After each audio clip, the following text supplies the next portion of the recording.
Sejam bem-vindos ao Bem Temperado Podcast, onde cada entrevista tem pitadas de muita curiosidade e diversão. Eu sou Marco Souza e hoje nós vamos falar de um mundo cada vez mais conectado, seja nas nossas conversas, o banco, dados pessoais, troca de informações com a família e amigos, e justamente por isso a gente acaba se colocando em risco. Pois é, ataques virtuais, golpes digitais, vazamentos de informações. E fica a pergunta, até quanto nós estamos protegidos em relação a isso, a parte de segurança na internet. Para falar sobre isso, a gente vai receber o especialista em segurança cibernética, Ricardo Torres. Ricardo, muito prazer e obrigado por estar aqui no podcast. Eu que agradeço, Marco. É uma satisfação falar sobre esse tema. Eu gosto muito dessa temática, porque quanto mais a gente fala sobre esse tema, mais a gente leva a informação para as pessoas e a gente protege, né, faz com que elas se protejam desse cenário que realmente é bem complexo. Vou apresentar o Ricardo Torres, aracajuano, administrador de formação, administrador de empresas por formação, com especialização em rede de computadores. Atualmente é gerente de tecnologia e informação da Universidade Tiradentes aqui em Aracaju. Para começar a nossa entrevista, Ricardo, eu queria te perguntar uma coisa. Como um especialista em segurança cibernética, o que acontece quando você escuta uma pessoa falar que a senha dela é 1, 2, 3, 4, 5, 6? Chega a dar um nervoso, cara. Mas aí tem um ponto, né? Dentro das atividades que a gente faz lá na universidade e algumas palestras, a gente tem uma missão, de certa forma, de instruir as pessoas, de mostrar às pessoas qual é o melhor caminho. Então, qual é a primeira pergunta que as pessoas... Qual é a primeira situação que as pessoas falam? Eu não sei decorar uma senha complexa. Eu vou usar a senha, é o nome do meu filho, é a data de aniversário, é tudo que você não poderia usar em uma senha. Né? Então, esse já é o primeiro ponto. Mas as pessoas não sabem que criar uma senha complexa é extremamente fácil. E aí eu vou aproveitar, Marco, e vou deixar uma receitinha aqui, bem rápida e bem simples. Primeira coisa, você precisa criar uma senha e a gente tem que lembrar que todas as senhas, elas precisam ser únicas para cada serviço. Então, se você vai usar o Facebook é uma senha, o Gmail é outra senha, TikTok é outra senha, banco é outra senha, você não pode repetir senha. Por que você não pode repetir senha?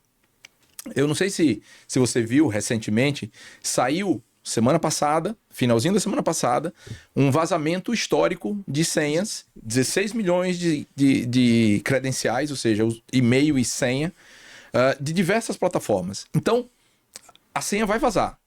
Sua senha vai vazar. Saiba disso. Se não vazou, ainda vai vazar. E aí, se vazar, e a senha que estiver no vazamento for a sua senha, ferrou. Teu dado tá público, teu e-mail tá público, teu Instagram foi clonado. E aí você imagina o caos que é. Principalmente para quem trabalha com isso. Para quem usa essas ferramentas como mecanismo. Né? Então, vai vazar. O que é que salva um vazamento? O que é que te salva de um vazamento? Duplo fator de autenticação.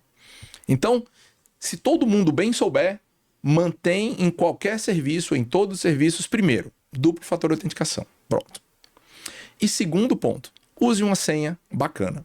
Ah, mas senha bacana é uma senha de 16 caracteres, letras, números, caracteres especiais, tudo misturado em uma sequência que não faz sentido nenhum. É a melhor senha possível. Você vai me chamar de louco, que gravar senhas assim é difícil demais e é impossível. Eu te digo que não. De que forma? Pense numa frase. Pega bem temperado. Podcast. É uma frase. Bem temperado podcast. Comece trocando o bem temperado, todas as vogais troque por maiúscula e todas as consoantes deixe em minúscula. Aí você já tem uma variante de maiúsculas e minúsculas que vai dar uma complexidade. Pegue algumas letras e aí existe uma certa regrinha que cada um faz aquilo que é mais fácil para decorar, que é troque o E pelo 3, troque o A pelo arroba, troque o L por 1. Você faz uma troca. Mentaliza essa troca e acabou. Você vai ter uma senha complexa e facílima de decorar. E como é que eu faço isso para ter uma senha para cada serviço? Crie um prefixo. Facebook, FB, sei lá, TikTok, TK. TK bem temperado podcast. Pronto. Já atrapalhou. Acabou. E Já... caracteres é uma outra coisa que é uma infinidade ali, você pode brincar. Você pode brincar, você pode fazer a cifragem que você achar por bem. Então, esse já é o primeiro ponto. Tendo uma boa senha, você já está melhor. Você é um administrador de empresa de formação, mas aqui a gente está com um especialista em tecnologia. Como é que um administrador de empresa vai entrar em tecnologia? Que normalmente é o pessoal que já vai fazer curso de TI, né? Já fica Rapaz, ali. isso é uma situação assim. Quando eu fui fazer administração, eu já trabalhava com TI. Né? Eu, em 93, eu passei no concurso da Prodase à época, que era a empresa sergipana de processamento de dados, a empresa do governo de processamento de dados. E aí eu meio que tentava fazer um curso de engenharia, alguma coisa da área de exatas. Mas não dava para fazer porque eu tinha que trabalhar de manhã e de tarde e os cursos de engenharia só eram pelo dia. Os cursos de informática também da época eram só pelo dia e não deu para mim. Então vou fazer administração, que a administração é um coringa. Todo mundo precisa de administração, né? E aí eu fui fazer administração como uma graduação. E aí segui por esse caminho. A administração me ajuda muito, porque assim, eu sou gestor de TI há alguns anos. Hoje estou gestor de tecnologia de informação na área de segurança da informação. Então eu sou gerente de segurança da informação. Mas eu já estive em várias posições de gestão dentro do mundo da TI. E a administração me ajuda nesse processo. Você gerencia pessoas, aí vai ter que gerenciar um departamento, tem orçamentos, tem... Tudo igual. Tem rotinas, acabou ajudando, né? Exatamente. Para chegar nisso, para uma pessoa trabalhar com segurança cibernética, esse é o nosso foco hoje, ela tem uma formação especial ou quem já é de TI já acaba envolvido nisso? Cara, tem uma formação específica. Hoje tem uma formação específica. Hoje você tem cursos superiores voltados para a segurança. Hoje você tem cursos de pós-graduação voltados para a segurança. Hoje é muito mais simples, né? Mas lá atrás não era. Lá atrás você tinha cursos de informática. E aí você, vamos dizer assim, navegava por aquilo que mais te chamava atenção. Então, a segurança ela entrou para mim há muito tempo atrás, ainda trabalhando no Estado, ainda como servidor, né, do Estado. E aí eu comecei a trabalhar em alguns momentos com atividades voltadas à segurança da informação. Eu gostava disso. Então, a coisa começou a fluir estudando. Então eu ia estudar, eu comprava livros, não tinha internet. Assim, não é que não tinha internet. Eu posso dizer que eu ajudei a montar o primeiro provedor de internet do estado de Sergipe. Né? Lá na Prodase a gente montou o primeiro provedor com um link de 64K, né? Dedicado. Era uma velocidade. Que era um negócio fora do comum à época. Né? Isso não existia. Então, eu posso dizer que eu vi a internet nascer. E antigamente, né, e nessa época, o que é que você pensava de segurança? Cara, era uma senha e um usuário e acabou. Não tinha mais... Não tinha preocupações como a gente tem hoje. Tinha hacker? Tinha, toda a vida teve. Mas não é o que é hoje. O cenário hoje ele é extremamente mais complexo. Então, te força a estudar sempre, todos os dias. E todos os dias tem situações novas. Mas todas elas estão meio que vinculadas a um conceito muito parecido. Então, o conceito de engenharia social, que é aquele cara que quer ludibriar o tempo todo, quer enganar, né? Ele existiu, né, há muito tempo atrás e ele existe até hoje. A diferença é que no passado você tinha um cidadão que precisava ir na tua casa, vender uma enciclopédia Barça e não lhe entregar o livro no final da história e lhe roubar. Hoje o cara faz isso em 10 mil contas e em um clique por e-mail. Então, a diferença é que a tecnologia dá uma capilaridade absurda. Então, é uma forma nova de chegar nas pessoas, de comunicar. E toda vez que eu aumento essa capacidade de comunicação, eu também aumento a capacidade de enganar. Aí eu entro para o principal tema. O que é ameaça cibernética? Cara, hoje, a ameaça cibernética é algo extremamente amplo. Porque é o seguinte, eu gosto de usar um slide nos treinamentos que eu faço, que é um gráfico que mostra o seguinte: assaltos a banco no Brasil nos últimos 20 anos. Aí você vê um gráfico... Assalto físico. Físico, assalto a banco. Assalto a banco. Aí você vê um gráfico descendente. Absurdamente descendente. Aí você olha crimes cibernéticos. É absurdamente ascendente. Aí geralmente eu digo o seguinte: assaltante agora tá de home office. Assaltante foi para home office. Porque o que acontece? Num assalto a banco, o cara investe em planejamento, investe em armamento, ele tem que ir pra rua, ele se arrisca e tudo mais. No crime cibernético, ele tá de bermuda, dentro de pacote casa, de batata frita e um pronto, refrigerante. e ele joga a isca. Vamos dizer assim, cai quem não tem a informação. Né? O tipo de crime cibernético, ele não necessariamente está envolvido, vai direto a banco, né? Não. Você roubar a solda de uma pessoa é um crime, ou pegar uma informação, qualquer tipo de dado, se considera... É porque a gente tem dois conceitos. Tem um conceito da segurança da informação, e quando a gente fala segurança da informação, eu não estou falando da informação digital. Segurança da informação é informação. Por exemplo, a gente tem hoje a LGPD, né? A Lei Geral de Proteção de Dados. Se aqui no teu estúdio, por exemplo, você pegou um contrato com um cliente, deixou em cima da mesa, e alguém pegou e tirou daqui, é um vazamento de dado. Uhum. Só que é um vazamento de dado físico, mas é um vazamento de dado. Então, é uma falha de segurança da informação. Quando você fala do crime cibernético, é porque tem o envolvimento de alguma ferramenta digital. Então, existe essa diferenciação. Hoje entendeu? é impossível fugir porque tudo nosso está digital. Tudo nosso é digital. Uma pergunta boba. Roubar a senha da internet, do Wi-Fi do vizinho é um crime cibernético, né? E não é difícil, né? Aí, quando você entra na rede, você acha algumas assim, tipo... o meu vizinho é corno, não vai pegar a minha senha. Eu tenho um funcionário de uma filial da empresa da família, que uma vez... Hoje eu já entendi. Eu cheguei lá: Eduardo, qual é a senha do Wi-Fi aqui da empresa? Ele: só eu sei. Aí eu: tá bom, me fala. Ele: não, só eu sei. Aí toda a terceira vez que eu entendi só eu sei. que era só eu sei, porque ele já quebrava a pessoa ali, que ele dizia: não, só eu sei. Porque é muito fácil a gente ver redes disponíveis, né? E muita gente não coloca senha, né?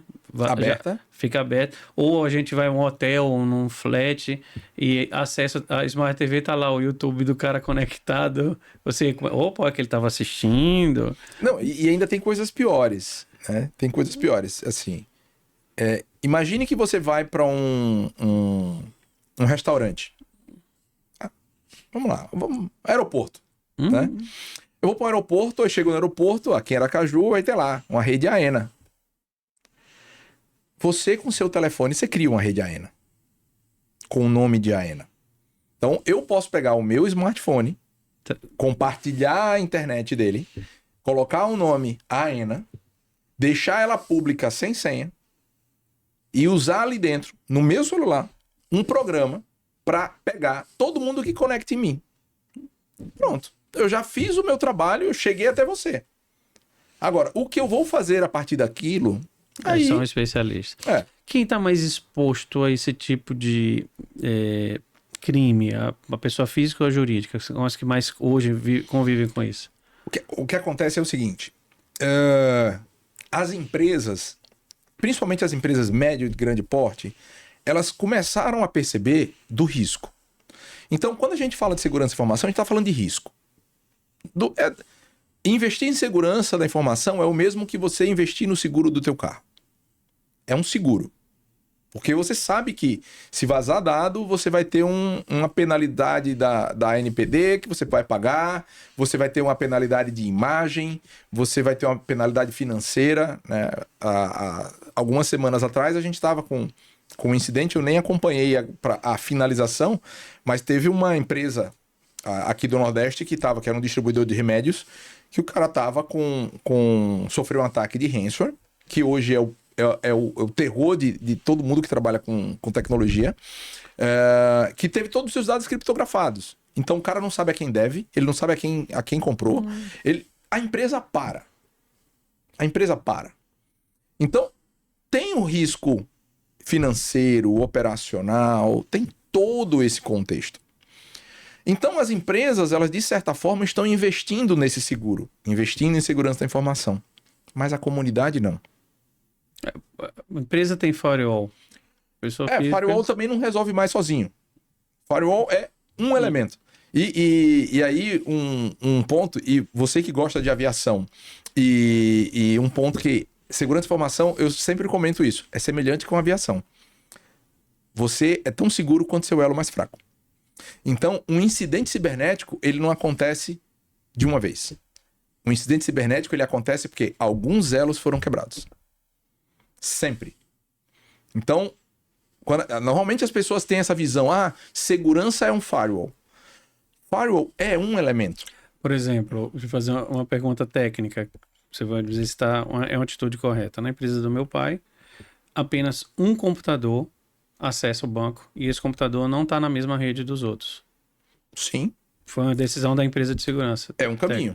Só um computador acessa, só ele que é cadastrado no banco e ele tem uma rede própria. Ele não está ligado, ele tem uma impressora própria, um link dedicado próprio, ele não está compartilhando nada por questão de segurança. Sim, porque você evita que algo aconteça no entorno dele, não chegue a ele. Aquele funcionário está lá no segundo andar, Isso. acessando qualquer e-mail, abre aquele... Exatamente. Entra ali o cavalo de Troia, ele entra na rede. Mas assim, eu diria que esse é um ponto, né? A gente sempre tem essa preocupação com o banco, certo? Com o banco. Mas dificilmente o atacante, ele vai dentro de uma empresa, sei lá, de médio porte, pequeno porte, mesmo de grande porte, ele vai gastar o neurônio para invadir aquele computador e usar os dados. Sabe o que ele vai fazer? Ele vai te mandar um boleto com código de barra errado. E o seu financeiro vai pagar. Tem 50 boletos para pagar no dia. E o seu financeiro vai pagar. Aquela história de lote da valida já foi. Já foi. Entendeu? Então, assim, o que é que acontece com o atacante hoje? Ele não quer mais perder tempo. Sabe aquela história que a gente sempre ouvia falar? Minha casa tem cerca elétrica, do lado não tem, o assaltante vai entrar naquele que tá do lado. É a mesma coisa. Então, hoje o assaltante, o criminoso cibernético, ele não tá querendo, né, assim, ele não entra mais naquela disputa de pegar o caminho mais difícil. Ele quer o caminho mais fácil. Então, ele faz um phishing. E o que é um phishing? Um phishing é um disparo de milhares de e-mails com a seguinte mensagem. Sua agenda do Google foi alterada. Se você não foi você, clique aqui. Opa, que é isso? Aí você clica, pronto, se lascou. Aí você clicou ali, você já caiu para uma página que não é a página que você acha que é aquele teria. famoso HTTPS. Você dá uma olhada. Não, o cara compra o certificado. Você vai estar no HTTPS e você acha que tá tudo certo. Eles copiam o layout do banco igual, deixa tudo igualzinho, a posição do cadeadinho botão. Fechado, tudo certo. Tudo certo. Só que eles fazem isso a milhares de pessoas. Aí é onde entra a pergunta. Nessa hora, ele já tem um tipo de perfil de vítima, né? Ele já sabe que são aquelas distraídas que vão cair, né? O perfil do atacante, observe o seguinte, todo ataque, seja por phishing ou ataque de engenharia social, hoje se resume em usar um ataque de engenharia social para você fazer o acesso, para você conseguir algo, ou conseguir uma credencial, ou conseguir um pagamento. Esse é o primeiro passo, é a engenharia social. Então, o atacante ele faz um ataque de engenharia social. A partir desse ataque de engenharia social, aí ele pode ir para um ransomware, pode ir para um... Isso pode seguir para um outro problema, né? Então, o atacante que está ali, ele está preparando um ataque de engenharia social, ele tem alguns gatilhos. Todo ataque de engenharia social tem gatilhos. E os gatilhos são os mesmos gatilhos, os meus amigos vendedores que não fiquem com raiva de mim, são os mesmos gatilhos de venda. Primeiro, urgência. Segundo, escassez. Terceiro, risco. Produto barato, fácil de entrega. Exatamente. Ó, é o último biscoito do pacote. Se você não comprar, perdeu. Segundo, você tem que responder ou clicar aqui agora, senão seu dado vai ser vazado. Então, assim, sempre que você receber um e-mail ou uma mensagem de WhatsApp ou qualquer situação que tenha um desses gatilhos, urgência, né, escassez, não faça nada. Não clique. E primeiro assim, chegou do nada, algo que chegou para você sem você pedir, sem você se cadastrar, né? A gente faz testes de phishing propositadamente dentro da companhia, dentro do meu trabalho. Então, por exemplo, já aconteceu da gente mandar um teste de phishing de LinkedIn num e-mail que o cara não tem o LinkedIn cadastrado. Aí o cara vai lá e clica. Eu digo, cara, mas você não tem LinkedIn neste e-mail. Mas a cabeça vai no automático. Entendeu? Ricardo, vamos fazer um globo, né? O mundo inteiro está exposto, todo mundo tem.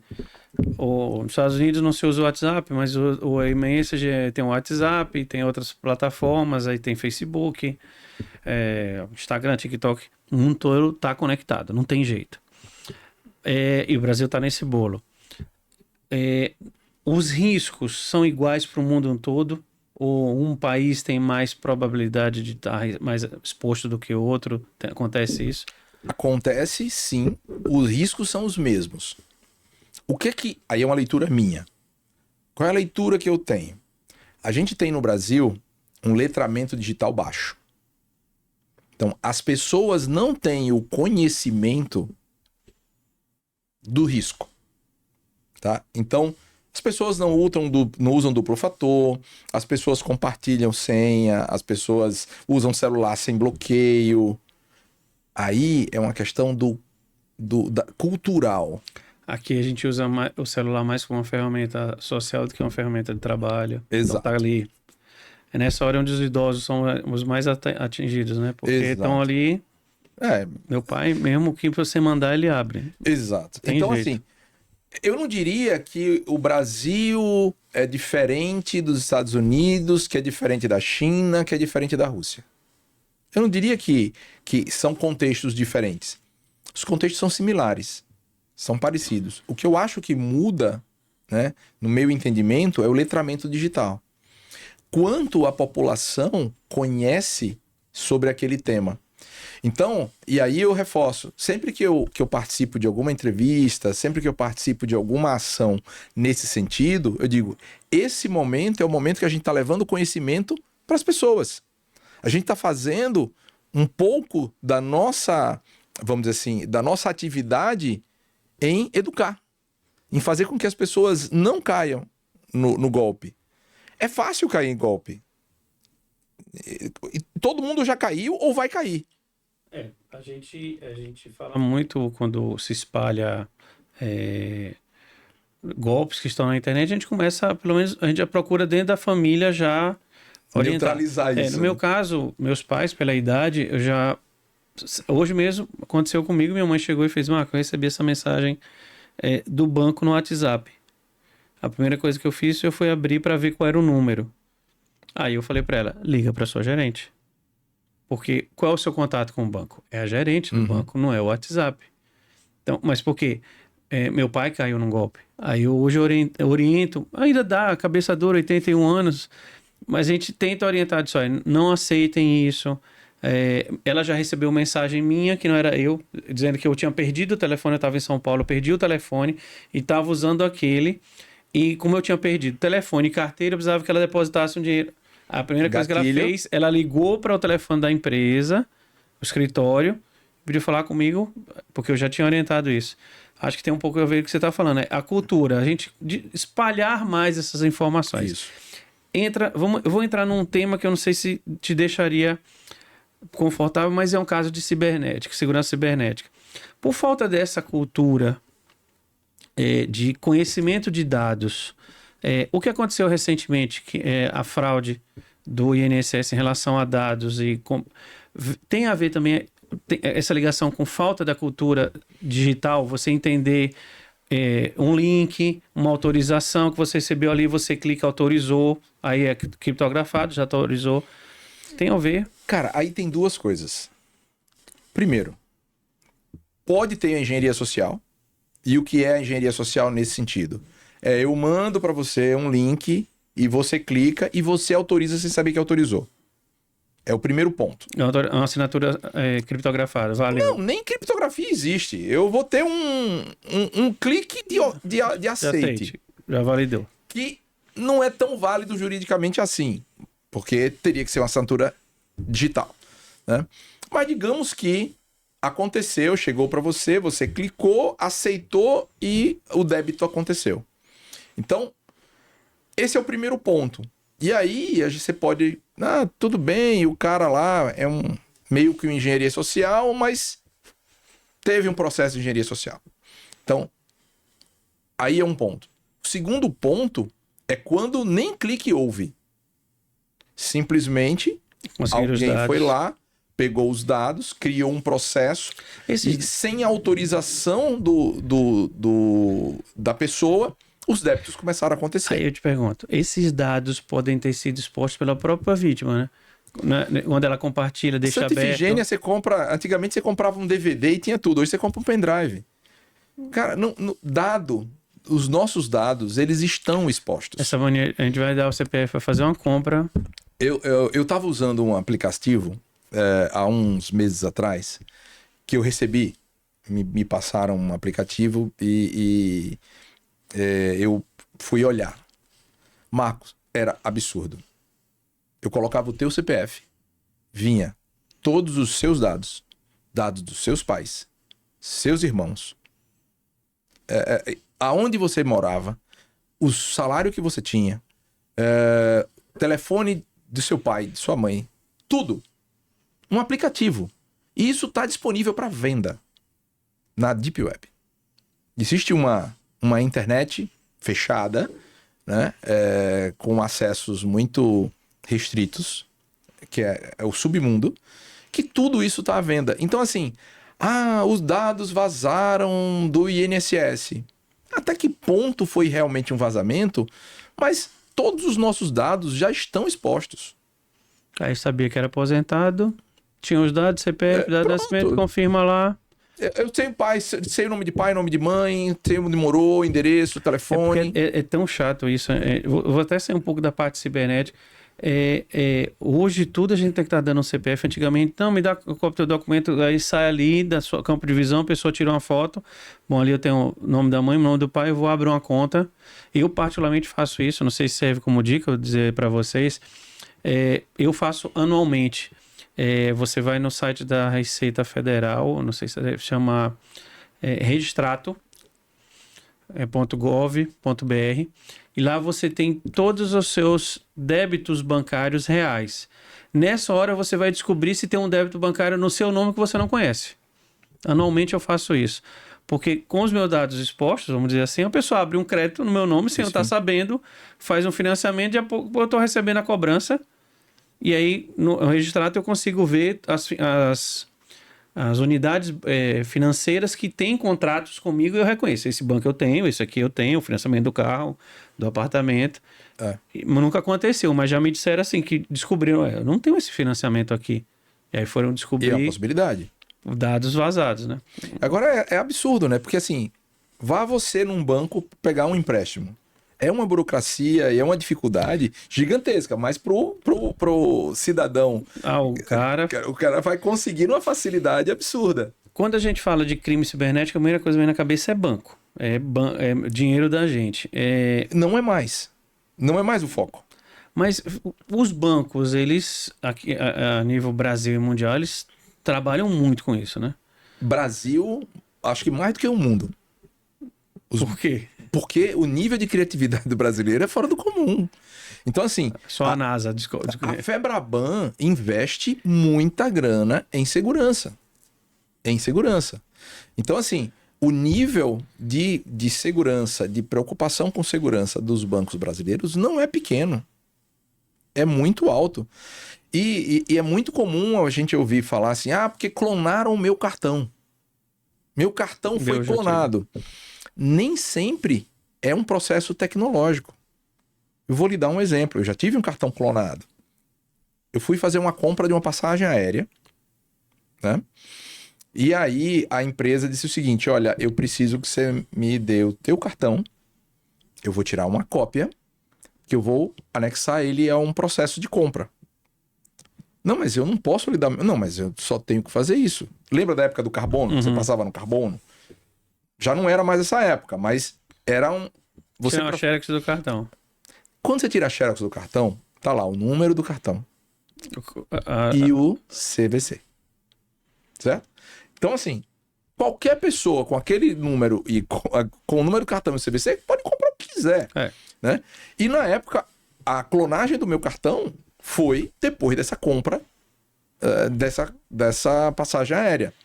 E, inclusive, uma recomendação que eu dou para todas as pessoas é: pega teu cartão físico, vai lá no CVC, raspa. E decore, são só 3 números. Não precisa decorar, porque você não compra nada com teu cartão físico que precisa do CVC. Só pela CVC internet. você só compra com cartão digital.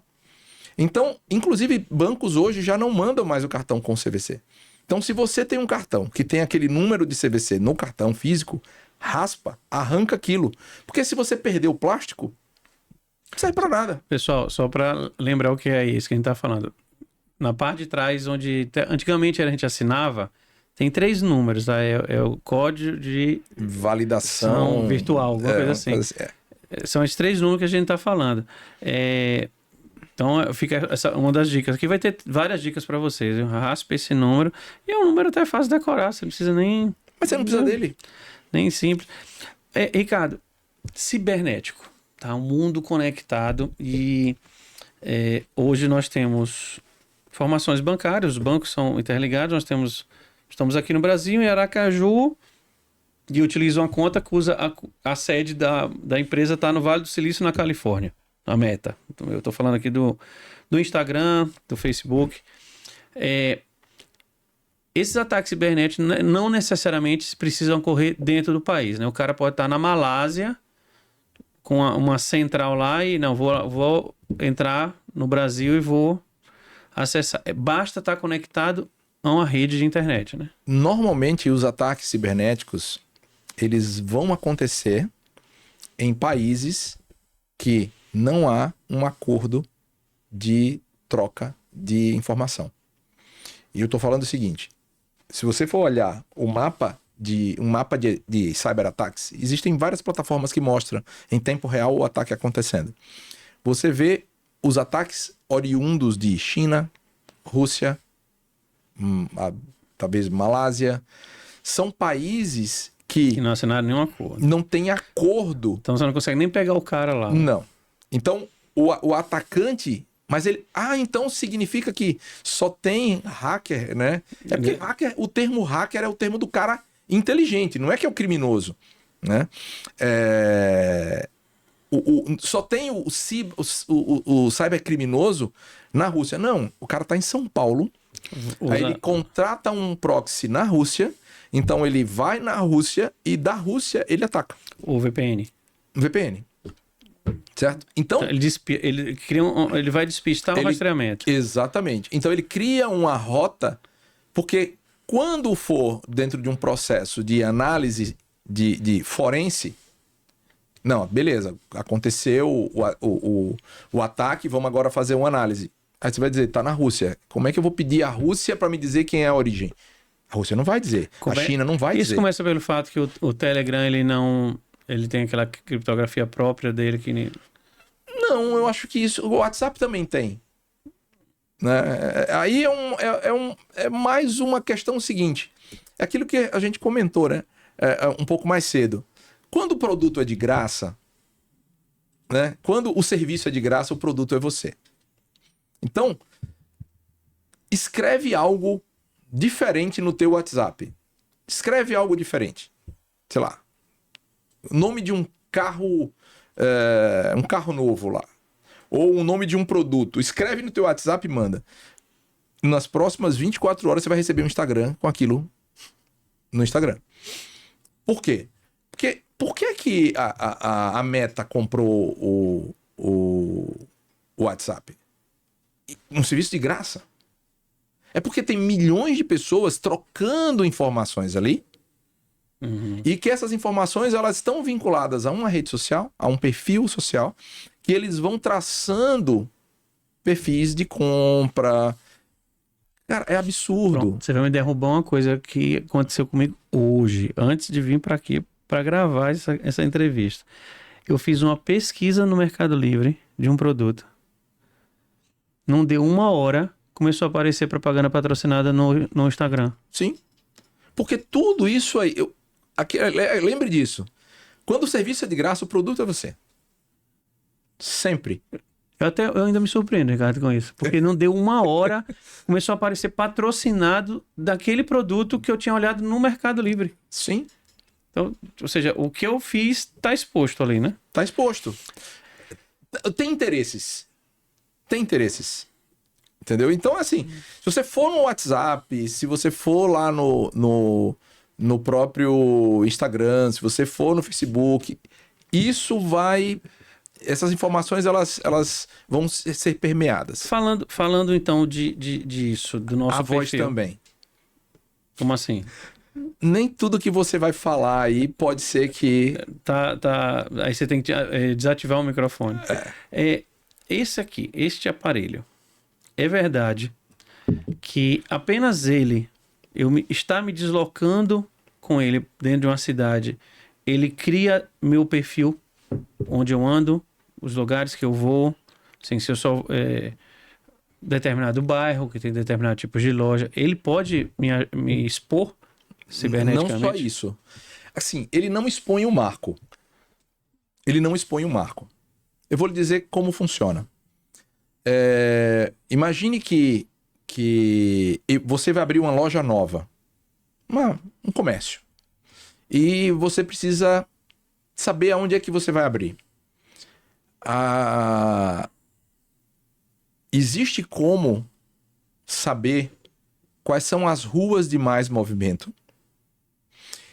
E tem alguns critérios de busca. Que critérios são esses? Se essa rua passa mais iPhone, porque eu sei que é iPhone, eu sei que ela tem um nível de renda mais alto. Se aquela rua passa mais Android, pode ser que ela tenha um nível de renda mais baixo. E as empresas vendem isso. Aí, pronto. Eu ouvi falar de uma história que existe uma grande rede de lojas que quando ela vai inaugurar uma das suas centenas de lojas, ela compra dados das companhias de telefones que tem um perfil até daquela região, Sim. Homens, mulheres, faixa de idade, pela conta do celular. Não tem o nome da pessoa. Mas sabe que é homem ou mulher... Tá tudo anonimizado. Tá tudo anonimizado. Mas sabe, homem ou mulher, faixa de idade, etária, renda... Aí ele monta a loja naquele lugar ali, porque ele sabe que se é uma loja de produtos femininos, eu vou botar ali, porque ali aquela região tem mais... Sim. Caramba. Isso existe e não é difícil, isso é simples. Você usa o Waze? Não. Mas quem usa o Waze? Ou o próprio Google Maps? Como é que ele sabe que tem um engarrafamento ali? Uma pessoa para outra. Não, ele sabe quantos telefones estão naquele pedaço. E a velocidade que eles... E a velocidade que eles estão trafegando. Tô começando a ficar com medo aqui. É simples. Ricardo, o Brasil, ele já sofreu um ataque cibernético, assim, de... Vários. Que colocou algum setor da sociedade exposta, um setor bancário, um setor previdenciário... Vários. Militar. Sabe? Todos os dias. Toda hora tem. Todos os dias. Todos os dias. Acho que não foi esse ano passado ou foi ano atrasado. Teve um incidente pesado em cima da Secretaria de Saúde, do Ministério da Saúde. Na época da vacina, teve alguma coisa nesse sentido, que os sistemas ficaram fora do ar, ficaram disponíveis. A carteira, lembra da carteira de vacinação? Que não entrava. Não entrava, não funcionava e tal. Então, assim, isso acontece com frequência, não é algo... Como é que um governo se protege dessa forma? A empresa tem aquele sistema dela, que ela contrata o governo. Mesma coisa, não é muito diferente. Não é Só muito numa diferente. proporção. Só que, assim, tem duas coisas que... O que é que diferencia, tá? Normalmente os dados do governo nem sempre são dados sigilosos. Normalmente são dados públicos. Por causa das leis de transparência. Exatamente. Então, por exemplo, nem todo dado ali é um sigiloso. Por exemplo, vazou o dado, sei lá, vou chutar aqui. Vazou o dado do projeto da ponte Aracaju-Barra. Nova ponte Aracaju-Barra. Tá todo já. Não é um negócio sigiloso. Agora, vazou o dado do novo avião da Embraer. Percebe? É questão de segurança. Entendeu? Então, assim, existem dados que custam milhões. E aí, o que é a moeda hoje? Moeda hoje chama-se informação. Lá atrás, quando eu dava aula, e eu dizia aos meus alunos, né, dizia assim, vocês estão enricando o Zuckerberg.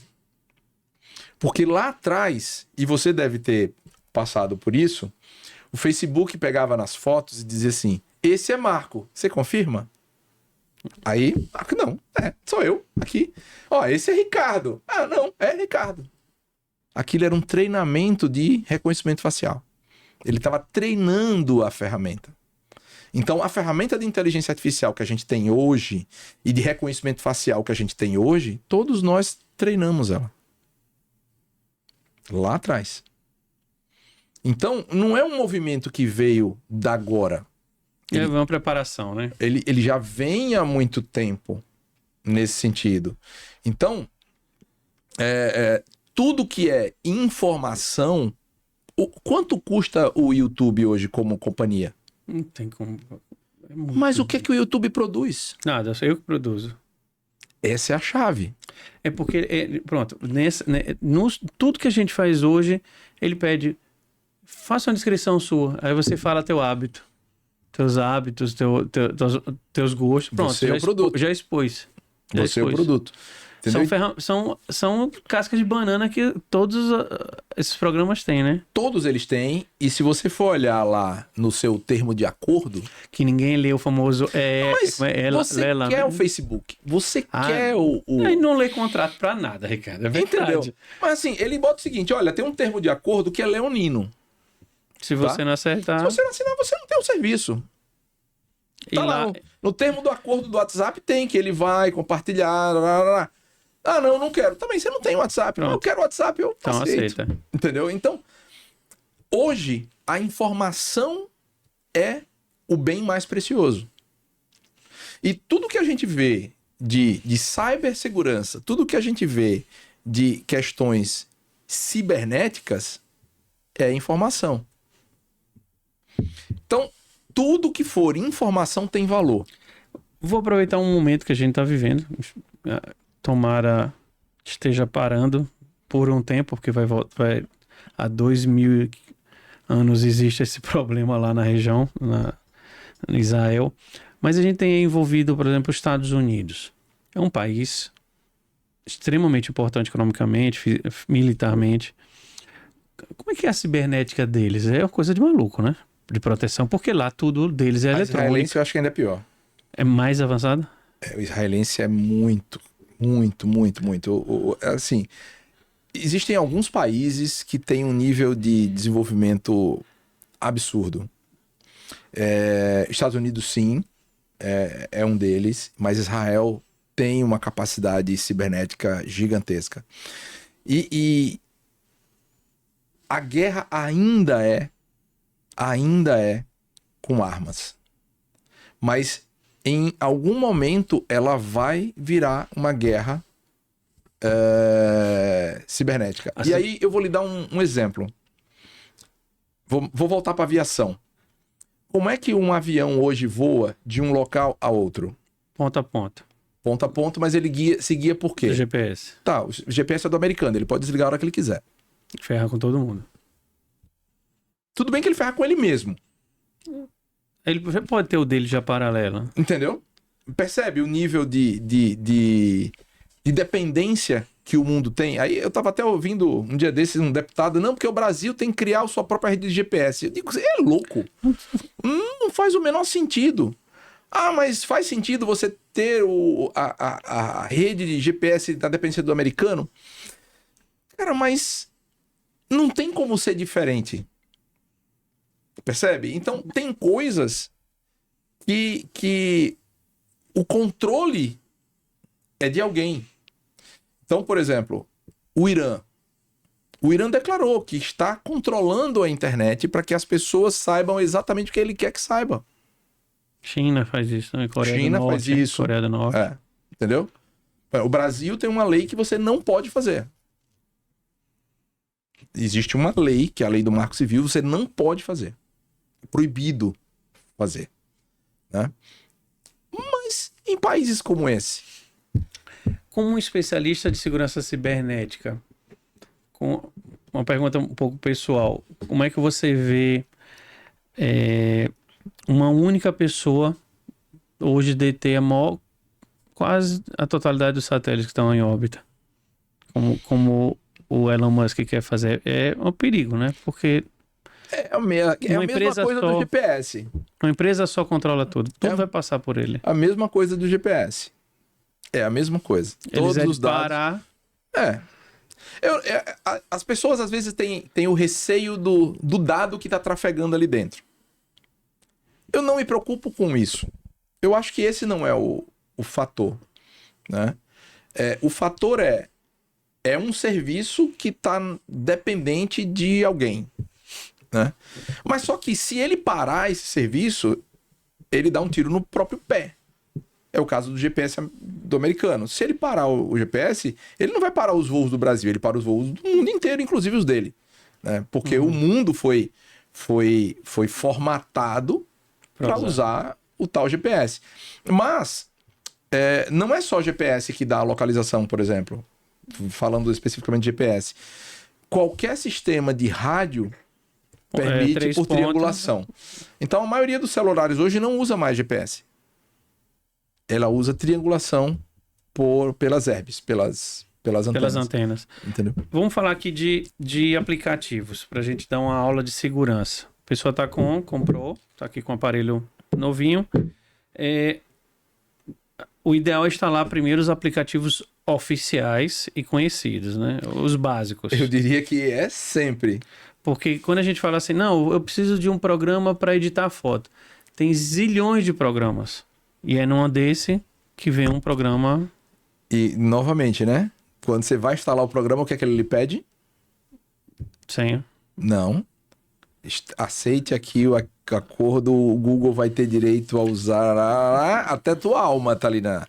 Mas o próprio programa, ele pode ser um cavalo de Troia? Pode. Porque você abre um programa, assim, você bota lá na pesquisa, editor de fotos. Sai uma porrada. Inclusive alguns escritos até em chinês.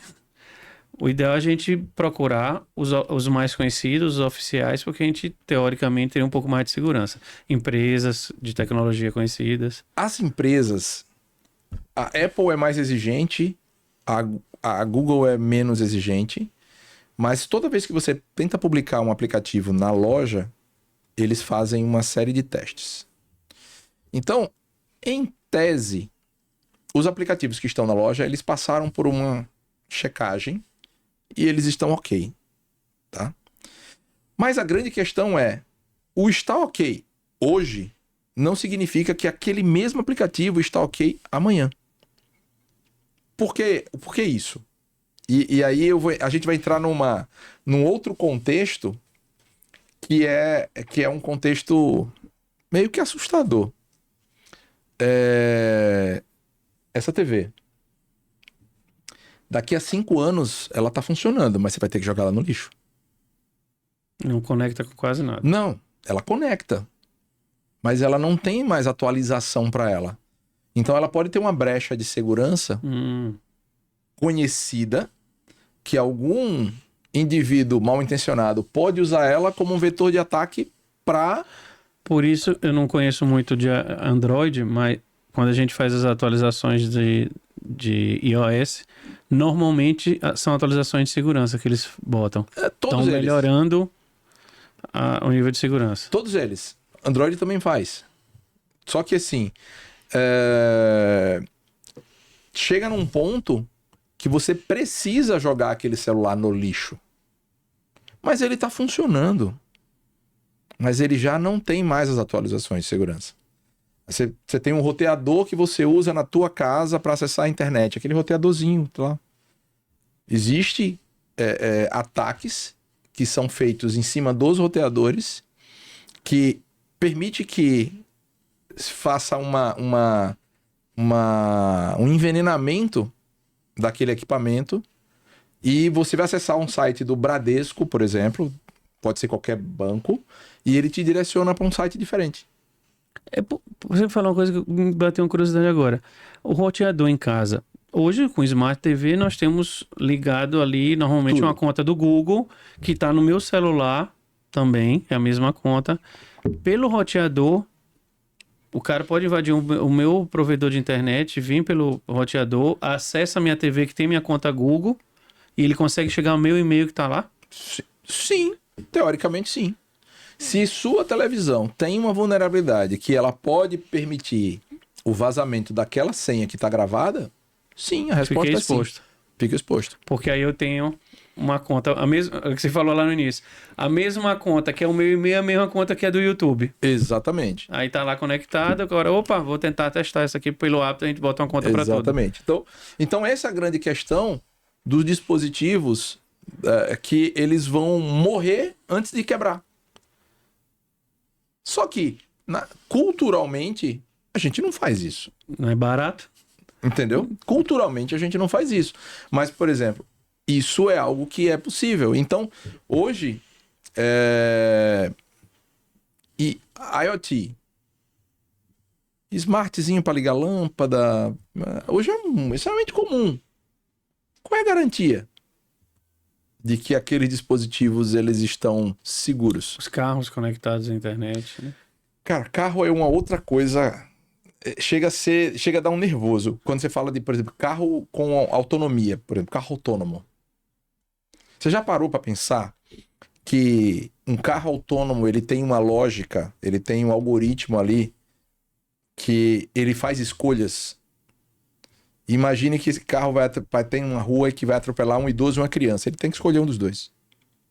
O algoritmo já está dentro do carro. Seria... Você falou isso, veio na minha cabeça agora. Exterminador do Futuro, Ataque das Máquinas.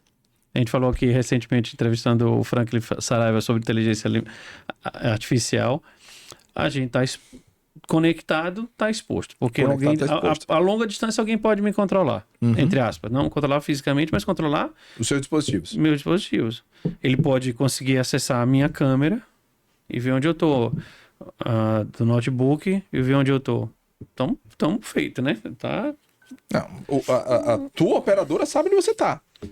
Nossa, pelo menos a operadora. Calma. Existe uma ética que diz o seguinte, que ela não vai dizer que você é você. Mas quando o juiz bate lá dizendo, olha, eu quero saber onde Marcos estava. Teve recentemente, a gente sabe aqui do caso do advogado, que foi uma das coisas que foi utilizado foi o rastreamento do celular para localizar toda a movimentação. Isso é um lado bom da tecnologia, né? Ricardo, me conta um pouco como é que é a rotina de um especialista de segurança cibernética. Você ficou o dia todo criando situações para descobrir erro ou cria para criar um novo muro? Existem uns cenários assim. Hoje, dentro de grandes empresas, existem equipes muito bem definidas. né? Existem os Red Teams, que são pessoas que estão ali para tentar quebrar. Pessoas que estão um time que criando buscando alternativas de quebrar, de achar brechas para causar o mal, só que de uma forma controlada, né? Dentro de um ambiente corporativo. Você tem os Blue Teams, que são pessoas que estão é uma outra equipe que está ali para defender. Então, normalmente... Mas na hora do cafezinho todo mundo é amigo. Todo mundo é amigo, mas se trabalha para isso. Mas assim, a grande questão hoje da segurança da informação, de uma forma corporativa, saindo um pouco desse contexto da informação, das pessoas, de comunidade, é que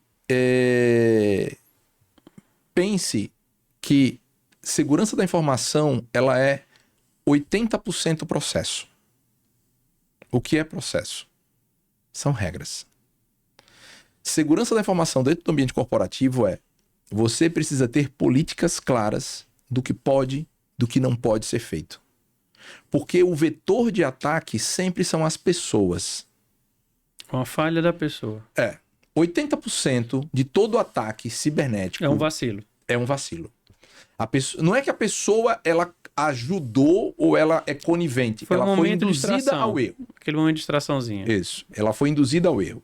Então, se eu consigo proteger na conscientização das pessoas, se eu consigo criar um ambiente onde as pessoas elas têm a consciência de que segurança é bom para a empresa e bom para ela, ativando o duplo fator de autenticação, tendo lá preocupação com uma senha, usando uma senha robusta, trocando a senha a cada 60, 90 dias, você está fazendo com que aquele segmento mais visado pelo atacante, ele está ali defendendo. O resto é firewall, é antivírus, é uma série de parafernalhas tecnológicas que faz o resto do processo. Então você quer dizer que chamar de hacker, o criminoso cibernético, a maior parte do tempo ele está visando achar uma pessoa distraída. Exato.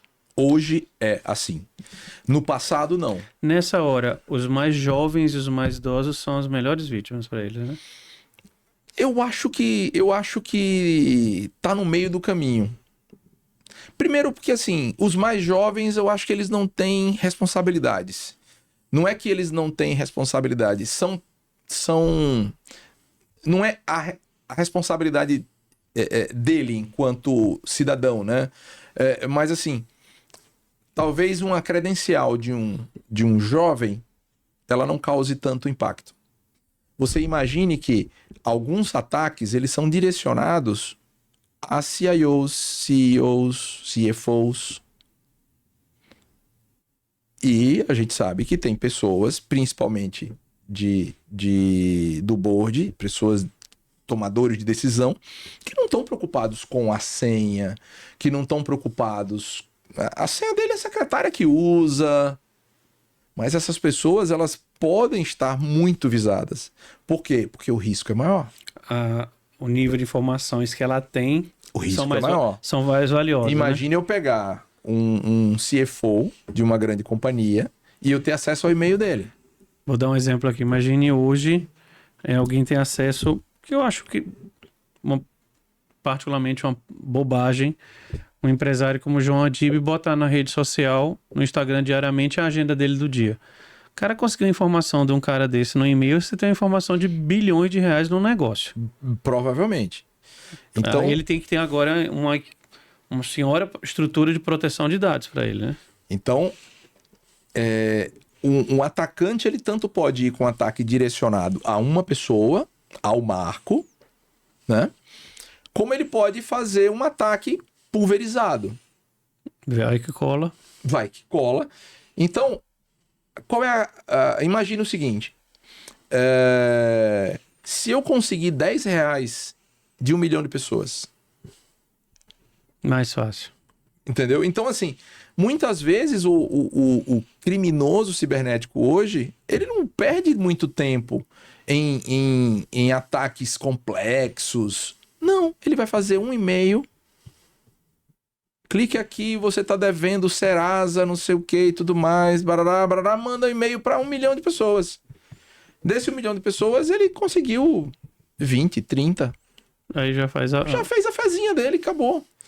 E uma coisa que é bem interessante, e tudo faz parte desse contexto, tá? Você já recebeu alguma ligação telefônica que ninguém fala nada? Várias. Você sabe por quê? Não. Eu quero ouvir minha voz. Alô? Alô? Não. Não? Ali tem uma estrutura testando se o seu telefone tem alguém atendendo. Na sequência, você vai receber uma ligação que você fez uma compra na Casas Bahia e você precisa reconhecer ou não Aí, esse pagamento. Me dá uma consultoria aqui no cantinho, ninguém tá ouvindo. Eu já ouvi do meu, vou chamar assim, o meu técnico de segurança da empresa, que eu bloqueasse as ligações de números que não estão na minha agenda. Eu não atendo números que não estão na minha agenda. Porque ele disse que é uma forma de parar essas ligações que você tá falando. É. O problema é que eu tenho... Quem trabalha com vendas Com ou cliente, não tem como. eu tô ferrado. Não tem como. Às vezes eu retorno a ligação. Quando eu vejo o número, eu vejo, vou e retorno. Mas ele já disse várias vezes pra mim, pare de usar, deixa bloqueado, porque... Infelizmente, as pessoas ligam pra mim e às vezes pode parecer uma falta de educação, mas eu não atendo nenhum número que não esteja na minha agenda. Se você quer falar comigo, mande o WhatsApp. Aí eu vou retornar ou eu vou ligar pelo próprio WhatsApp. Mas, infelizmente, eu não atendo. Por quê? Porque hoje é complexo. Já aconteceu uma situação comigo, especificamente, que foi muito complexa.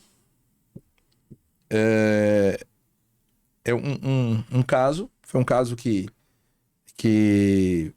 foi para a Delegacia de Crimes Digitais, teve uma investigação, todo um processo, mas assim, de forma bem resumida. Eu recebi uma ligação telefônica no meu telefone.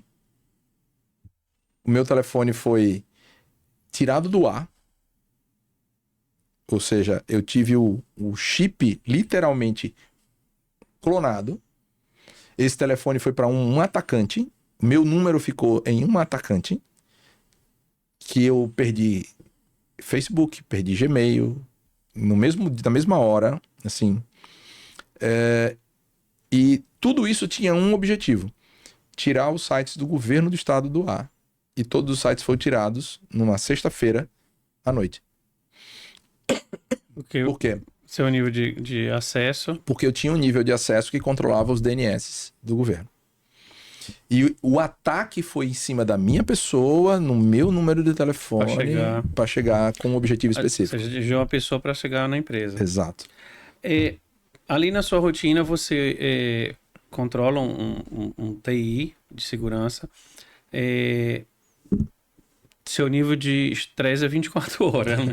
24 por 365. Porque você controla a segurança de uma empresa, de uma grande empresa, que, como qualquer outra, vai ser visada, dependendo do segmento que ela está. E aí você tem uma equipe. Esse tipo de conversa que a gente está tendo aqui, você fala com eles, olha, vocês são o alvo. Cuidado com as informações. E a gente fala também com os funcionários da empresa. Então, e com a tua equipe e os outros funcionários também, porque Todos pode ser qualquer um. Qualquer um é alvo. A rotina de um funcionário expõe, né? A rotina dela... É muito difícil você chegar para uma pessoa e dizer não publique nada em rede social e tudo mais. Mas assim, você pede que evite, por exemplo, aconteceu já situações, né, de você tirar uma foto, né, dentro de uma área, dentro de um determinado local, e aí fiz uma foto e no fundo tinha uma informação que era sigilosa. Né? Aconteceu um caso recente de uma empresa que uma funcionária tirou uma foto, funcionário, eu não lembro exatamente agora, tirou uma foto, a empresa fez uma divulgação para o mercado de um resultado e na foto o resultado era outro. Então, assim, algo que as pessoas às vezes não percebem. Ricardo, à frente de um departamento como esse, vamos assim, departamento, você já teve um desafio que você falou assim, cara, isso me tirou o sono, foram dias, ou, Já. cara, isso aqui foi de filme. Então, esse que eu te falei que todos os sites do governo foram tirados do ar, foi de filme. Foi de filme. Foi uma situação, assim, bem difícil. De envolver polícia, de envolver um time Escalão do grande governo e tudo. Né? para poder... Mas já teve fazer. também aquela assim, derrubei esse idiota, consegui, ele não conseguiu, comemorar. Não, assim... Diariamente você tem isso. Não é um negócio... A briga não é tão lúdica assim. Né? A gente não tem uma briga tão lúdica assim. Tá aqui, o cara tá atacando. Não, mas a gente também faz simulações. Mas você consegue identificar um ataque em tempo real? Estão tentando. Consegue. Oi, peraí, vamos derrubar esse daí. Então, hoje eu tenho um serviço contratado que 24 horas por dia, 7 dias por semana, existe um monitoramento. Então, se algo acontecer, meu telefone vai tocar. Pode até um toque diferente. Não sou eu que estou ali, né, mas se algo acontecer, o telefone vai tocar. E aí pode ser algo simples. Vocês dessa área conseguem, às vezes, achar o ponto onde a pessoa está? Não é teu caso, mas a segurança cibernética consegue, às vezes, rastrear e achar onde a pessoa está? Veja, não dessa forma. Assim. Por quê? Você consegue saber, por exemplo, de que operadora está vindo. Agora, dentro da operadora, a operadora tem a obrigação de saber quem é. Então, por exemplo, digamos que aconteceu um ataque cibernético aqui no estúdio. E aí você foi lá, toda a comunicação vem através de um tal do endereço IP, que é o endereço que todo computador precisa para poder funcionar. E aí você descobre que esse endereço veio de uma operadora. Judicialmente, você vai chegar para a operadora e vai dizer quem é esse cara. A operadora vai ter que dizer. Ela localiza o ponto onde foi. Não, ela vai dizer quem é o assinante. Porque esse assinante é que tinha esse IP.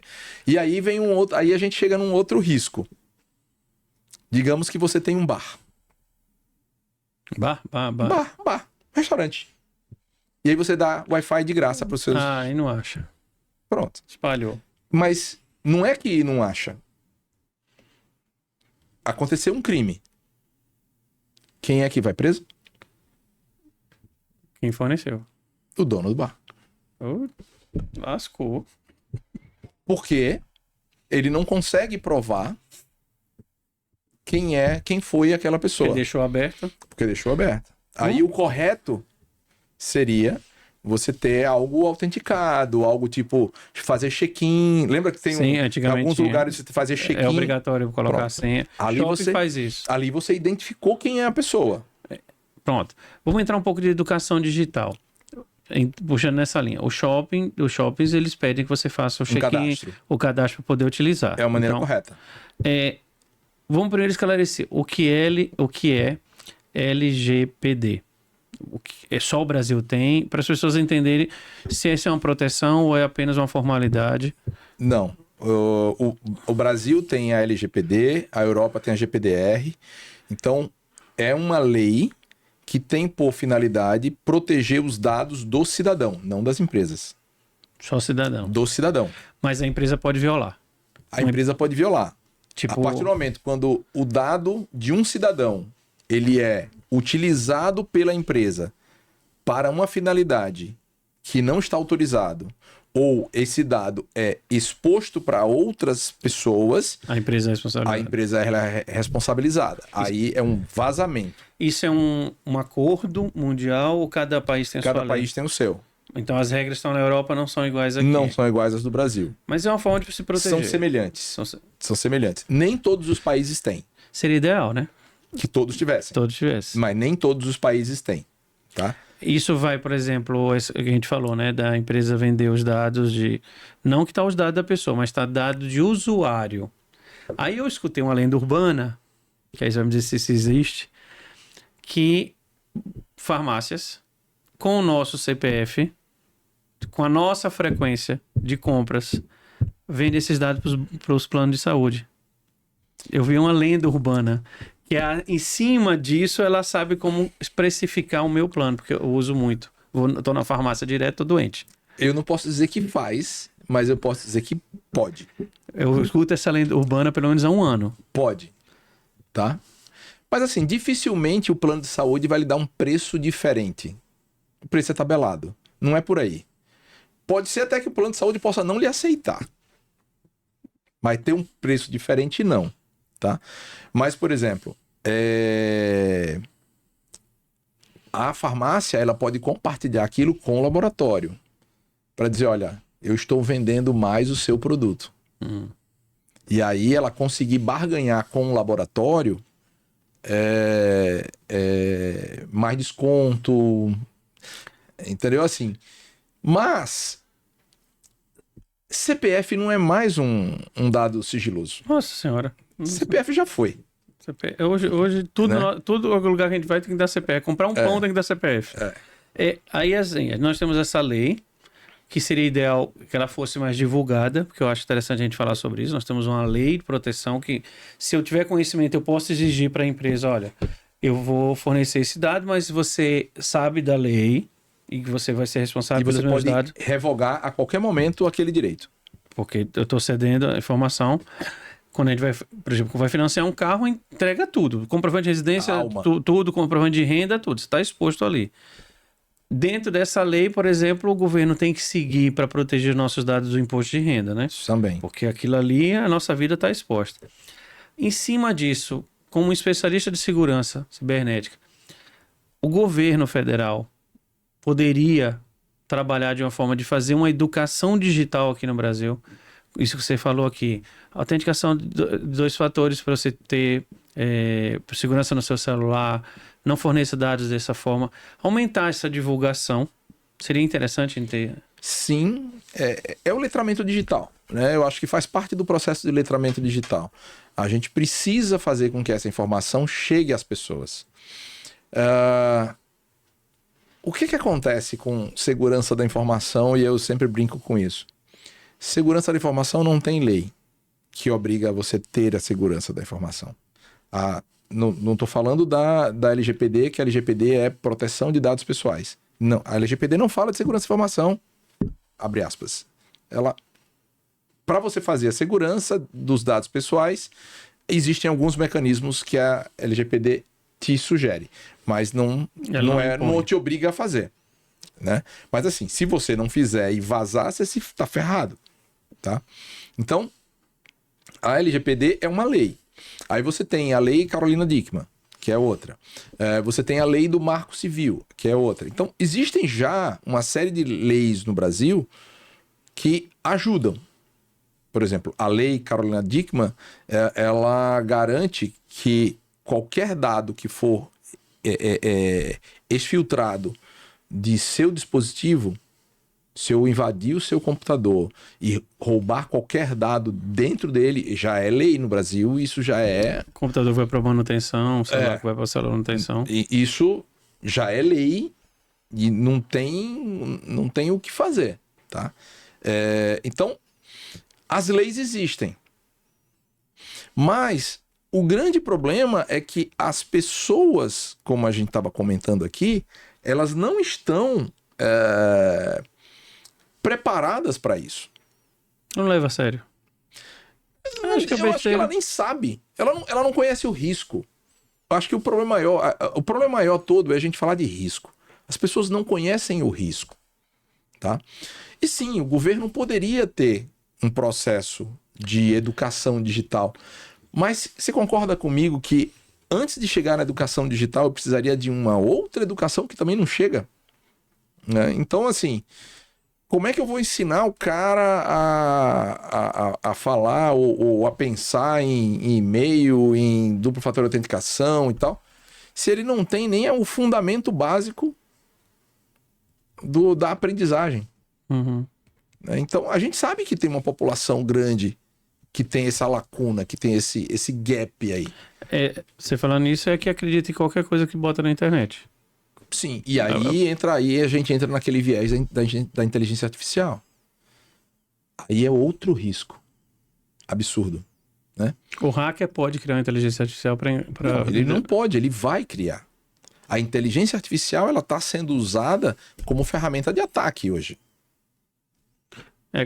Não é imagem. Ele pode induzir você a fazer algo uma propaganda que chega para você, acesse esse site aqui. Sim.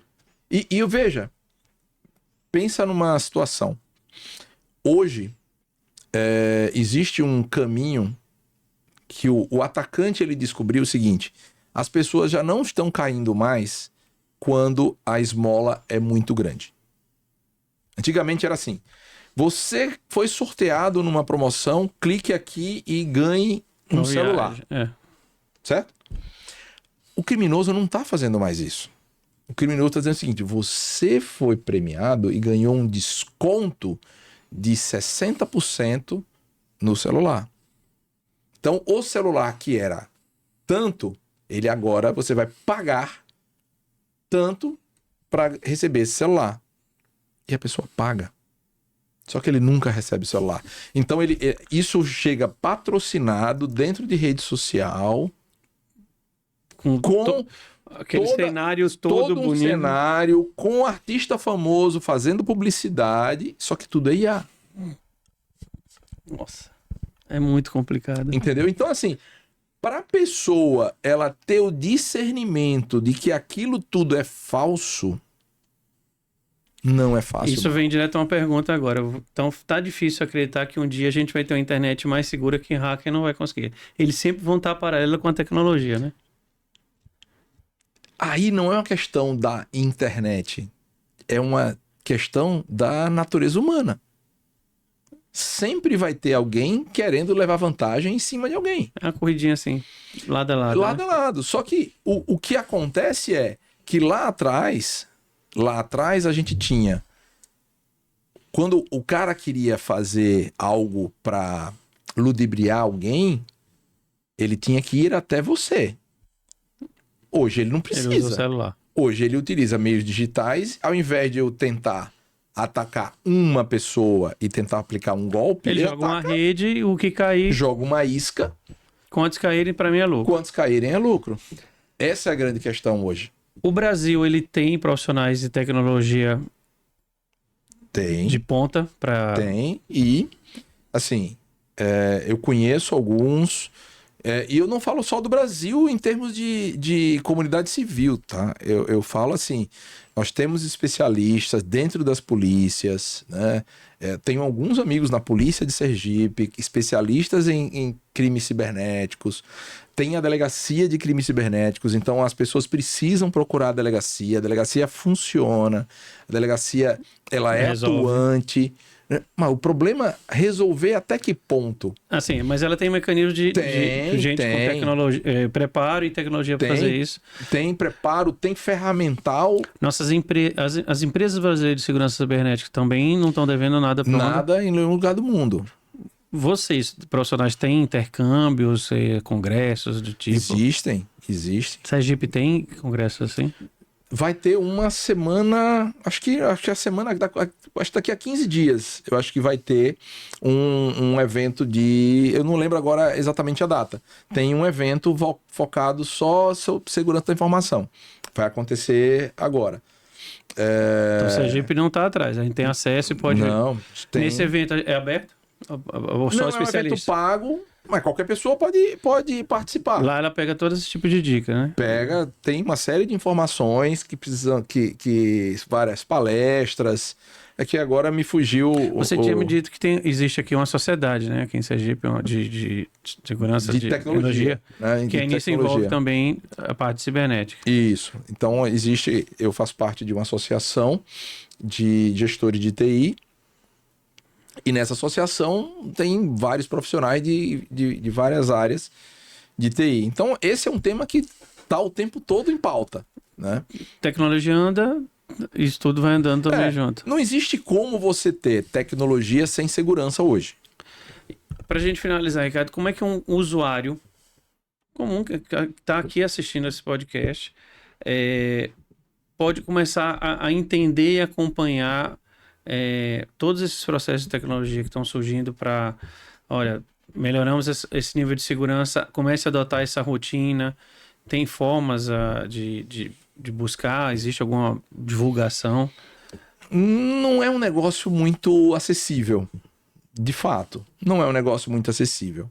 Geralmente, o que é que eu digo para as pessoas? Não confiem em ninguém com mais de 32 dentes. Ou seja, não confie em ninguém, em nada que chegue para você fora de um contexto onde você buscou algo, onde você está esperando por algo. Tudo aquilo que chegar para você de uma forma meio que vantajosa, Esmola demais, só desconfia. pense 2 vezes, 3, 4, 5. Porque pode ser um crime que Mas está sendo... para a gente sair só um pouco dessa parte de banco, de dados, mas, por exemplo, o ideal é que você tenha, principalmente nisso aqui, só tenha o essencial. Você não tenha excesso de fotos, excesso de... Muita gente anota no iPhone, que é aquele bloco de Senha. nota, aquela lista de senha todinha. E ainda Baixe- bota assim, banco tal, senha. Baixe um cofre de senha. Tem vários. Tem vários aplicativos. Ah, Ricardo, é seguro usar um aplicativo gratuito de cofre de senha? É mais seguro do que usar O bloco de notas. bloco de notas. Então, baixa um cofre de senha. Hoje eu tenho um cofre de senhas.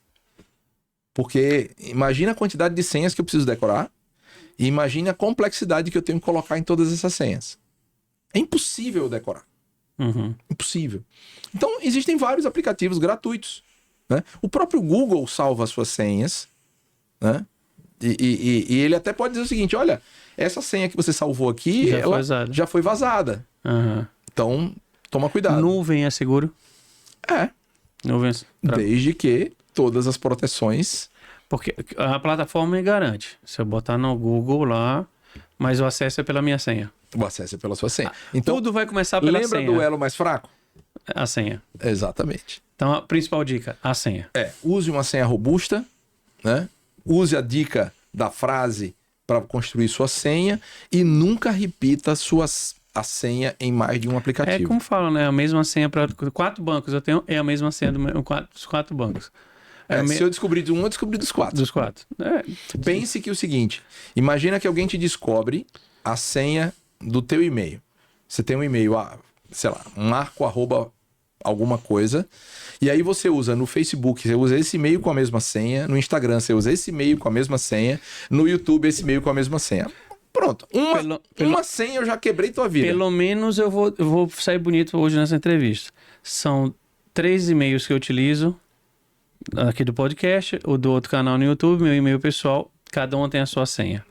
Menos pior. E as 2 contas no canal no YouTube, cada um tem a sua senha, que não é a mesma senha do e-mail. Mas tem duplo fator de autenticação ativado? Tudo Tá tem. tudo certo. Tudo. Inclusive, você tá bem na fita. o meu WhatsApp tem horas que me irrita, que eu quero abrir e ele tá pedindo que eu confirme para poder abrir. Porque eu quero abrir, a senha tem que confirmar. Inclusive, agora tem uma novidade no WhatsApp, né? O cara liga para você e diz, não, compartilha a tua tela comigo. Já viu disso? Não. O atacante diz, eu sou do banco, tal, tá com problema no seu banco aí, no seu aplicativo, precisa atualizar, compartilha a tua tela comigo. Aí você compartilha a tela e digita a tua senha. Aí você digita a senha e o cara tá vendo a senha do outro lado. Gente, como é fácil, cara. É uma pena, porque assim, é um podcast para um segundo episódio só de segurança, porque a gente vai cair, não tem jeito. Por mais que a gente estude, se prepare, uma hora vai cair. Eu recebi uma ligação hoje. Não, aqui é do banco, eu queria que o senhor confirmasse. Você não sabe, o senhor Marco Antônio? Sou eu. Você não sabe que sou eu? Então você não precisa confirmar. Não, que aqui é do banco. Não se preocupe. O gerente fala comigo. O gerente, não precisa vocês me ligarem. É o gerente que fala comigo. Aí eu corto logo a ligação. Mas o mais comum é, eu fiz uma compra na Casas Bahia. Isso, Eu não passo nem na porta das Casas Bahia, só fiz uma compra. Aí eu falo, aí o cara pergunta, quem tá falando? Eu falo, é o Jefferson. Ô, seu Jefferson, sabe o que aconteceu? Se eu comprar, eu jogo logo seu golpista, miserável. Não sei o quê. Não, eu segurei o cara, eu acho que uma meia hora uma vez dessa. O cara me ligou e eu disse, não, rapaz, me diga como é que isso aconteceu e tal. E foi pra lá, no final, aí eu disse, incrível. Eu não tenho conta no Banco do Brasil, a ligação. Pô, aí. Outra vez eu falei, de qual presídio você tá falando? Aí o cara desligou. É bem isso. Então, assim, osso. é complexo. E geralmente você não tem opção, porque ele vai ligar e vai dizer, se você digite 1, se você não reconhece, e 2, se você reconhece. As duas opções vai cair No cara. no cara para falar com você. Então, tem muita informação, aqui a gente abriu um pedaço, prestem bem atenção, assista essa entrevista de novo, porque detalhes foram dados, viu? Para você não cair. Agora, você deixa o comentário, eu vou fazer um desafio, se você já caiu um golpe, descreva que tipo de golpe você já caiu, porque aí eu vou compartilhar com o Ricardo pra gente ver o tanto que é comum, qualquer pessoa estar vulnerável a isso, viu? Não existe o espertinho. Eu nunca vou cair nessa. Eu sou muito esperto. Vai É uma cair. questão de tempo. Eu ia falar uma bobagem aqui, mas deixa pra lá. Mas é assim mesmo. Ricardo, todo mundo que passa por aqui me responde 2 coisas, você não escapa também. E não tem segurança que vai lhe proteger disso. Para o Ricardo Torres, esquece ali o administrador, o gestor de segurança TI. Mas quando a gente fala de comida, o Ricardo tem alguma comida, um prato que seu mundo para, você desliga o computador por causa dele. Massa. Qualquer massa. Massa. Adoro massa. Uma lasanha, uma macarronada. Foi, Ricardo? Foi massa. Desliga o computador por isso. E alguma você foge, igual de um hacker? Ah, cara, eu fujo da salada. Não tem jeito. Salada não é refeição, igual sopa. Desculpa aí, viu, gente? Salada não é refeição. Não, eu só vou almoçar salada. Não curte, né? Folha não é tua praia. Folha, eu não... Aquela história, eu não vou muito com a cara da folhinha, não. Não sou lagarta. O hipopótamo foi comendo folha. Ricardo, para finalizar, ouvi de um especialista em segurança cibernética, vive de 24 horas isso, vê de tudo você já viu e ainda vai ver muita coisa, porque esse mundo de ataque cibernético não se renova a cada minuto. O que você poderia dizer para o nosso público que ouviu um pouco disso, ligou o alerta e pode cair num golpe, independente seja banco, seja seus dados, que podem ser usados para qualquer coisa, sua imagem, sua voz, para qualquer crime que tem uma tendência de lhe prejudicar. O que você poderia deixar de mensagem para as pessoas? Veja, isso eu falo para todo mundo me faz essa pergunta, é muito comum. A resposta eu já falei aqui e vou repetir, não confie em nada que lhe pareça muito vantajoso ou muito fácil. Então, sempre vai ter alguém com um propósito um pouco difícil, um pouco estranho, que você não está vendo naquela hora, mas você vai descobrir depois. Então, não confie em ninguém, pense 2 vezes, 3 vezes antes de tomar qualquer decisão. Recado dado, cuidado. Esse canal não é hacker, esse canal não é fake, esse canal é verdadeiro. O Bem Temperado Podcast, sempre trazendo informações relevantes, importantes para todo mundo. E nessa sequência, quase uma atrás da outra, falamos sobre inteligência artificial e agora sobre segurança cibernética. Afinal de contas, 24 horas a gente está conectado. Se você não... O único lugar que você não está conectado é dormindo, mas acordou, já pega o telefone. Seu relógio. Ele fica monitorando. Me entregou. Ele fica me monitorando meu sono e eu preciso usar ele mesmo. Mas você acorda, já vai se conectar. Vai assistir alguma coisa, está conectado. Vai trabalhar, está conectado. Então, esse ambiente virtual que a gente vive, fora do mundo físico, ele é cheio de riscos, como também o mundo físico tem. Você pode bater o carro, pode ser atropelado, ser assaltado, mas também no mundo cibernético você também pode cair numa cilada. Então, muita atenção, muito cuidado. Sempre que você puder compartilhar informações de segurança que você recebeu, compartilhe com o maior número de pessoas. Quanto mais pessoas envolvidas e conhecendo, a gente diminui a chance dessas pessoas, mas é uma batalha incansável em continuar. Mas no Bem Temperado Podcast, tudo é real, tudo é verdadeiro e de qualidade, com saúde, não machuca ninguém. Queria agradecer Como sempre, nossos patrocinadores, Tioli Casa da Música, presente em cada episódio, nossa audiência. Essa entrevista, como eu falei, comente aqui se você já passou por algum golpe, descreva como foi para a gente fazer um censo aqui e entender um pouco. O Ricardo pode ir lá comentar para vocês e dizer, olha, faça isso como segurança. A gente fazer uma consultoria, né, Ricardo, para o pessoal ajudar. Dê seu like, se inscreva no canal, ative o sininho para receber notificação. Toda semana uma entrevista nova. Como eu sempre encerro, a gente se encontra semana que vem, toda quarta-feira, 20 horas, com um bate-papo bem temperado. Até a próxima semana, pessoal. Tchau, tchau.